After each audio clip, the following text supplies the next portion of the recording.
의학의 역사를 통째로 바꿔버린 정말 놀라운 발견이죠. 페니실린에 대한 이야기를 지금부터 한번 시작해볼까 합니다.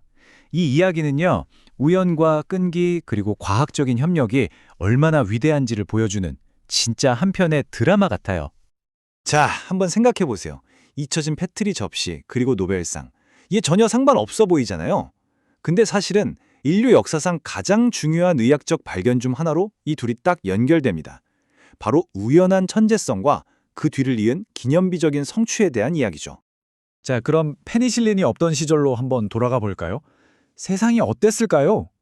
1940년대 이전만 해도 박테리아 감염은 정말 끔찍한 현실이었습니다. 지금 들으신 노벨상 연설의 한 구절이 당시의 절망적인 상황을 그대로 보여주죠. 그러니까 그냥 작은 상처 하나가 곧바로 죽음으로 이어질 수도 있었던 그런 시대였던 겁니다. 자, 그럼 이 이야기의 첫 장을 한번 열어볼게요. 이 아이디어가 과연 어디서부터 시작됐을까? 놀랍게도 말이죠. 미생물을 이용해서 다른 미생물과 싸운다는 생각 자체는 완전히 새로운 게 아니었어요. 그 씨앗은 훨씬 오래전에 이미 뿌려져 있었습니다. 이게 바로 세균전이라는 개념인데요. 무려 1877년 루이 파스테르가 공기 중에 어떤 박테리아가 탄저균을 죽이는 걸 발견했어요. 그리고 그는 이걸 보면서 어쩌면 이게 질병을 치료할 수 있는 엄청난 희망이 될지도 모른다고 예언했죠. 하지만 이 놀라운 아이디어가 진짜 치료제로 태어나기까지는 수십 년이라는 아주 긴 시간이 더 필요했습니다. 자, 이제 바통이 다음 주자에게 넘어갑니다. 바로 알렉산더 플레밍이죠. 1928년 그의 연구실에서 일어난 아주 결정적이지만 정말 순전히 우연한 관찰 하나가 모든 걸 바꿔놓게 됩니다. 세상을 바꾼 그 순간 바로 이 4단계로 정리가 되는데요. 휴가에서 돌아온 플레밍이 배양 접시를 보니까 웬 곰팡이가 피어있고 그 주변의 박테리아들이 깨끗하게 녹아 없어진 걸 발견한 거예요. 보통 사람 같았으면 이거 오염됐네 하고 그냥 버렸을 거란 말이죠.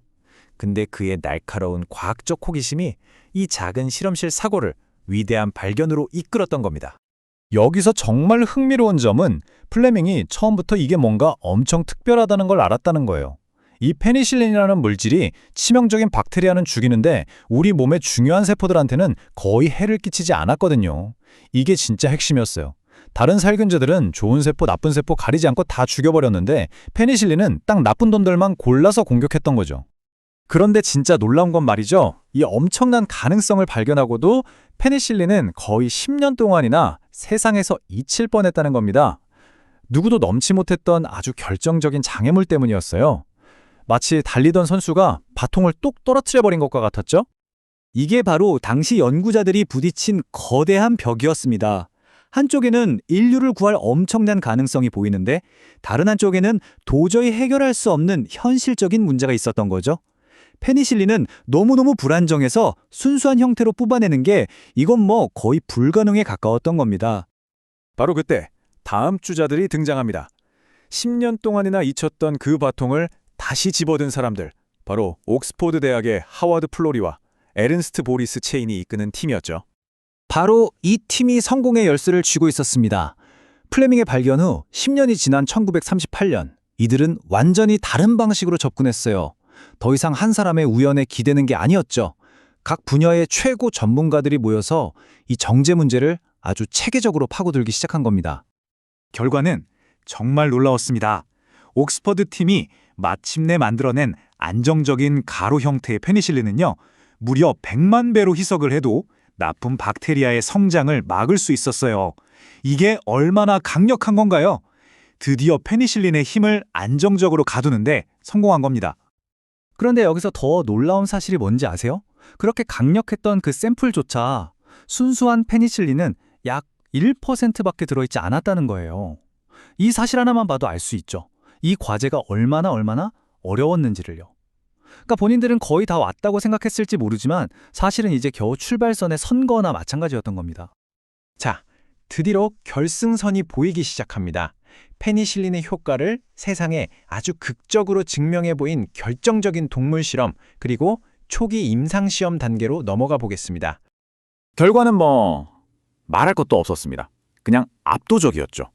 치명적인 박테리아에 감염된 쥐들한테 페니실린을 줬더니 생존율이 90%가 넘었어요. 하지만 치료받지 않은 쥐들은 거의 다 죽고 말았죠. 페니실린이 생명을 구할 수 있다는 게 너무나도 명백하게 증명된 순간이었습니다. 이때부터 페니실린은 정말 놀라운 속도로 세상을 바꾸기 시작합니다. 1941년에 처음으로 사람에게 써서 희망을 본 뒤에 제2차 세계대전이라는 특수한 상황 속에서 미국 정부의 전폭적인 지원을 받아서 대량 생산이 시작됐고요. 불과 4년 만에 노벨상을 받으면서 전 세계적인 인정을 받게 된 거죠. 자, 여기서 중요한 점이 있어요. 페니실린이 기적의 약은 맞지만 그렇다고 만병통치약은 아니었다는 거죠. 폐혈증이나 폐렴 같은 특정 박테리아성 질병에는 정말 놀라운 효과를 보였지만 결핵이나 소아마비 같은 병에는 전혀 효과가 없었습니다. 그러니까 올바른 질병에 올바른 약을 쓰는 게 얼마나 중요한지를 딱 보여주는 사례죠. 자, 이제 마지막으로 노벨상 연설에서도 강조했듯이 이 페니실린 이야기가 우리 인류에게 던지는 더 큰 의미에 대해서 한번 생각해 볼까 합니다. 결국 이 발견은 한 명의 천재가 짠하고 만들어낸 게 아니었어요. 여러 세대에 걸친 과학자들이 협력해서 이뤄낸 계주 경기와도 같았죠. 파스테르가 쏘아 올린 작은 공을 플레밍이 우연히 받아내고 옥스포드 팀이 마침내 골인시킨 그런 위대한 협력의 결과물이었던 겁니다.